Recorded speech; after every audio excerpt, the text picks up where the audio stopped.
Pura-pura lumpuh. Episode 4, Aroma Maskulin. Karya Via Raya. Lucu juga pakai kemeja ini. Ternyata seperti ini aroma maskulin yang dikatakan Anggi. Enak juga ternyata. Prita menghirup dalam-dalam aroma kemeja yang melekat di tubuhnya. Memakai bajunya serasa memeluk orangnya. Hihihi. Lirik Prita terkekeh geli membayangkan sedang memeluk tubuh kekar suaminya. Setelah mengganti baju, ia keluar kamar mandi dan tidak mendapati Firas di kamar. Ia membaringkan tubuhnya di atas ranjang berukuran king size. Benar apa yang dikatakan Firas waktu itu, bahwa tempat tidurnya terlalu besar untuk Prita bisa menendangnya. Gadis itu mengepakkan kedua tangan dan kedua kakinya. Ia menggerakkannya saling berlawanan, membayangkan bahwa saat ini ia sedang berada di tengah-tengah padang salju. Kemudian ia bangun dan melompat ke sana kemari di atas kasur. Tiba-tiba ada seseorang datang dan membuka pintu. Namun orangnya tak kunjung terlihat. Ketika Prita hendak menghampiri, tiba-tiba Virus masuk ke dalam sambil menggerakkan kursi rodanya sedikit kesulitan. Karena merasa tidak enak, Prita bergegas menghampirinya dan membantu mendorong kursi roda Firas. "Mas Firas habis dari mana? Aku keluar kamar mandi kok udah gak ada?" tanya Prita membantunya naik ke atas tempat tidur. "Nggak kemana-mana, cuman ke dapur sebentar," jawab Firas sambil mengangkat kakinya naik ke atas tempat tidur. "Oh gitu, kalau butuh apa-apa bilang biar aku yang ambilin," kata Prita menawarkan diri. Ia merasa kasihan padanya karena harus melihatnya kesusahan menjalankan kursi rodanya. "Nggak perlu, lagian banyak asisten rumah tangga di sini. Kan aku udah bilang kalau aku nikahin kamu bukan sebagai babysitter aku, tapi sebagai istriku," jawab Firas mengingat kata-kata Prita waktu itu ketika ia melamarnya. Iya, balas Prita malas. "Aku pikir dia gak bakal inget apa kataku waktu itu," imbuh Prita dalam hati. "Ngomong-ngomong, sebenarnya umur kamu berapa sih?" tanya Firas mengenai usia istri kecilnya.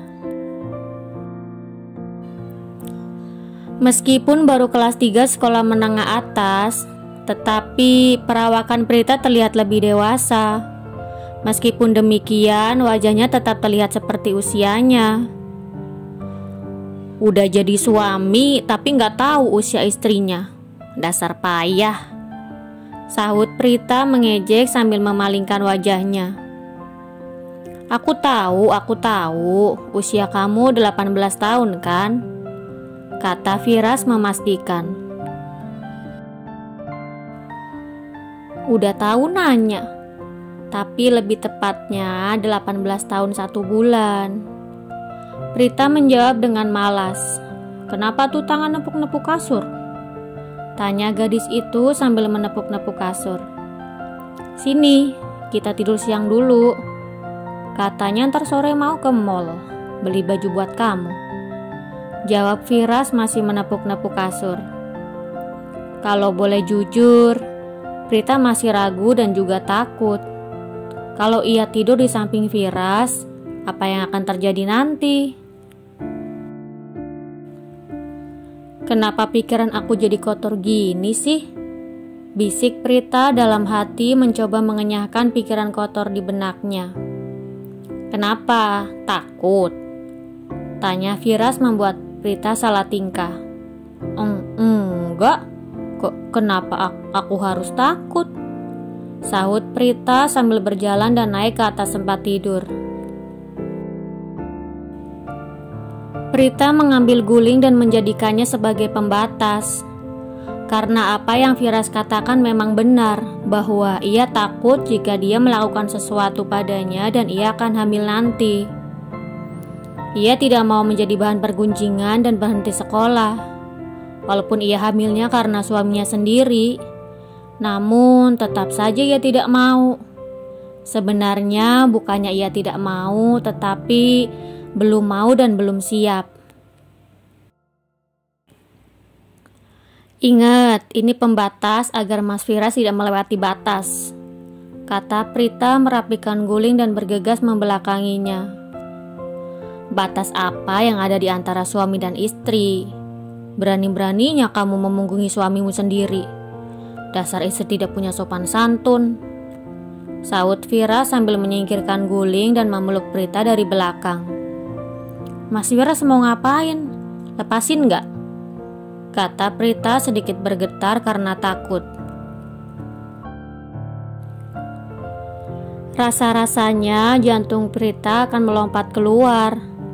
Ia berontak mencoba melepaskan diri, namun bukannya mengendorkan pelukannya, Firas justru semakin mengeratkan pelukannya. Aku gak bisa nafas, Mas. Prita berpura-pura kehabisan nafas agar Firas melepaskannya. Maaf, aku cuman bercanda, maaf ya, kata Firas meminta maaf sambil melepaskan pelukannya. Setelah Firas melepaskan pelukannya, Prita bergegas membalikkan badan dan menggigit tangan suaminya. Au! Pekik Firas kesakitan. Prita! Firas berteriak melihat ke arah luka gigitan di tangannya. Ia bisa melihat dengan jelas cairan merah mengalir di tangannya. Gadis itu tidak menyangka gigitan yang ia rasa pelan ternyata bisa membuat tangan Firas terluka. Maaf, lirih Prita menunduk. Sebenarnya ia hanya bercanda ingin membalas perbuatan Firas, tetapi justru menjadi seperti ini. Gak apa-apa. Aku yang seharusnya minta maaf karena udah teriak-teriak. Kamu pasti kaget kan? Jawab Firas sambil menarik tubuh Prita masuk ke dalam dekapannya. Aroma maskulin di tubuh Firas benar-benar menggoda dan nyaman sekali. Dada bidangnya yang terasa sangat hangat membuat mata Prita sayup-sayup mulai mengantuk. Apalagi dengan tangan Firas yang mengusap-ngusap punggungnya. Hingga tanpa sadar, gadis itu sudah tertidur pulas. Entah sudah berapa lama ia tertidur di pelukan Firas, tiba-tiba terdengar suara ketukan pintu. Ia enggan membuka mata, enggan berpisah dari perasaan hangat itu. Tuan, Nyonya, ini sudah sore. Sudah waktunya pergi ke pusat perbelanjaan. Terdengar suara seorang wanita dari luar pintu. Prita meregangkan kedua tangannya hingga tidak sengaja sikunya mengenai dahi Firas. Au! Pekik Firas kesakitan sambil mengusap dahinya. Maaf mas, gak sengaja, kata Prita.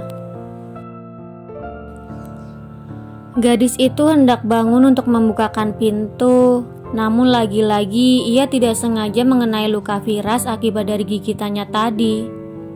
Au, sakit! Terias Fira kembali mengadu kesakitan. Maaf mas, maaf, aku gak sengaja. Aku mau bukain pintu, tadi ada yang manggil, kata Prita sambil mengambil alih tangan Firas dan meniup-niup lukanya. Aku bisa kena rabies nggak ya? Tanya Firas membuat Prita menghentikan aktivitasnya. Mas Firas! Prita berteriak tepat di telinga Firas. Kamu ini apa-apaan sih? Pelan-pelan juga aku denger kok, protes Firas sambil mengusap-ngusap telinganya. Emang enak, dasar om-om nyebelin, kata Prita sambil menjulurkan lidahnya. Awas kamu ya, sungut Firas. Tuan, Nyonya, panggil seseorang di luar pintu. Iya, iya Ija. Firas berteriak menjawab asisten rumah tangga yang bernama Ija. Cepet kamu mandi, siap-siap katanya mau ke mall. Imbuhnya pada Prita. Oke, siap bos, jawab Prita tegas sambil mengatupkan telapak tangannya di dahi. Ia lekas bangkit dan bergegas masuk ke dalam kamar mandi. Namun sebelum itu Firas memanggilnya. Prita, bisakah kita bermain air sama-sama? Kata Firas tersenyum menyeringai. Entah apa yang ada di pikiran pria itu. Kenapa ia senang sekali mengusili Prita? Apa terasa sangat menyenangkan membuat gadis itu ketakutan? Bersambung. Jangan lupa untuk like, komen, share, subscribe, dan tekan tombol lonceng untuk mendapatkan notifikasi episode selanjutnya. Terima kasih.